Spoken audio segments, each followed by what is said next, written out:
when you get an idea and you want to do something, fucking try it. You might never get that chance again. There'll be people there that'll say, yes, well, go and check out the cost, the expenditure against the profit. Make sure you've got your business plan laid out. That's all true.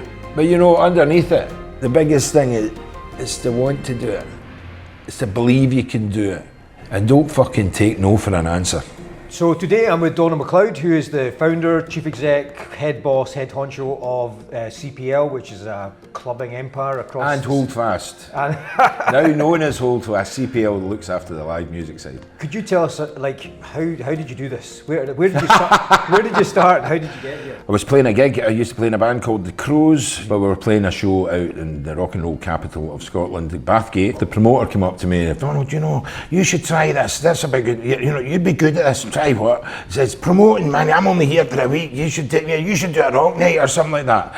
And I'd often thought about doing my own night, but never had the courage. And I thought, aye, let's give it a shot. Met the owner. He says, you keep the door money, I'll keep the bar. Christ, we get busier and busier every week. And how did you change it from being an independent club promoter to being a venue owner? It was progressive. You know, it was back then, you never said no to anything. I think that's a mistake that's made by a lot of people. They think too hard on things, they don't go with impulse. It was a journey, it was exciting.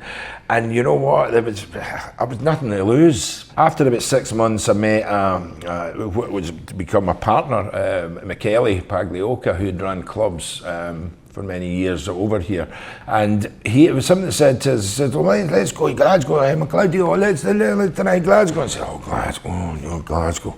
Oh, there's already rock clubs there. You know, I was quite happy to do Bathgate and then drive over to Glasgow. And we went for 1 night, 2 nights, 3 nights. That was the first 3 years. We got another. It's been going 30. What were the big challenges you on that 30 years? What were the hard things? I think adapting, I suppose, to people called bankers, you know, what they wanted from you. Everything was very easy. As the company growth really accelerated. It was every year it was getting bigger. Obviously, our funding requirement, our cash flow requirements were getting bigger, but we were still making a return on the money. I think at first, you know, after the first 5 years, we were turning at 17 million a year. At what point did you go, fuck me, this is serious?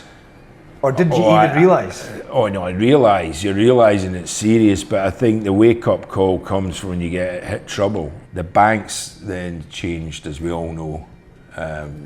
Through their own mistakes, they started to blame everybody else for their own folly and their own spendthrift ways.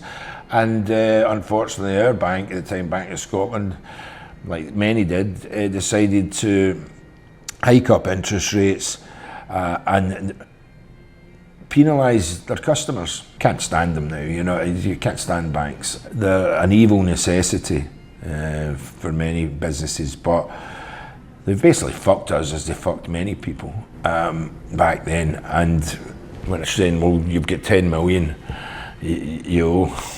No, I don't. And so suddenly there was like, you were asset stripped. You know, do you want to keep it? Then fight for it. You know, if you really, really want it, then you're going to have to put up with the pain. They're rotten, dirty, slimy bastards. Don't let anybody kid you otherwise. And you know, and if you're listening, you know you are. You fucking know you are. Anyway, fuck you. I'm still here. And how did you overcome that challenge? Well, I've got a great team here, but without that team, we'd have been goners, because, as you know, the banks were really brutal with some major names, major players out there. Well, they never got my house, they never got the garage, they never got the cat house. And the 10 million owed became one, and we did a deal. So. But you talk about a team, and I think that's one thing that I've learned when speaking to people like yourself about how important it is to surround yourself by good people. But that's an easy thing to say. How did you actually build this team? You realise you can't do things at everything. You can't do all the figures that a bank wants. You can't understand their language for a start, because they make it up as they go along. You hire people, you find out if they're good. If they say they're good at it, you trust them. If they're not, well, sadly they have to go. Maybe there's something else they are good at. You know, always look at the alternatives.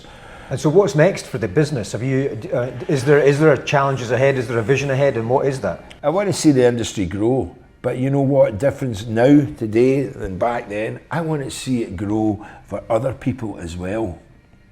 And that is a huge difference. And that's where, as a voice of the industry, when I've actually found myself sticking up for the wee guy or the competitor or the person that you didn't like, or you that's a big change. That's been a huge change to me, and largely successful in that. So I feel vindicated in what I've done. Going back to your first question, I hadn't a fucking clue how I got here. And if you could impart one piece of wisdom, if you could boil that down into one nugget of advice or piece of wisdom to the next Donald Macleod that's sitting somewhere thinking, I want to open a club, or even just get into business, what would be your advice from your adventure? I would say, when you get an idea and you want to do something, fucking try it. You might never get that chance again. There'll be people there that'll say, yes, well, go and check out the cost, the expenditure against the profit. Make sure you've got your business plan laid out. Make sure that that's all true. But you know, underneath it, the biggest thing is to want to do it. It's to believe you can do it. And don't fucking take no for an answer.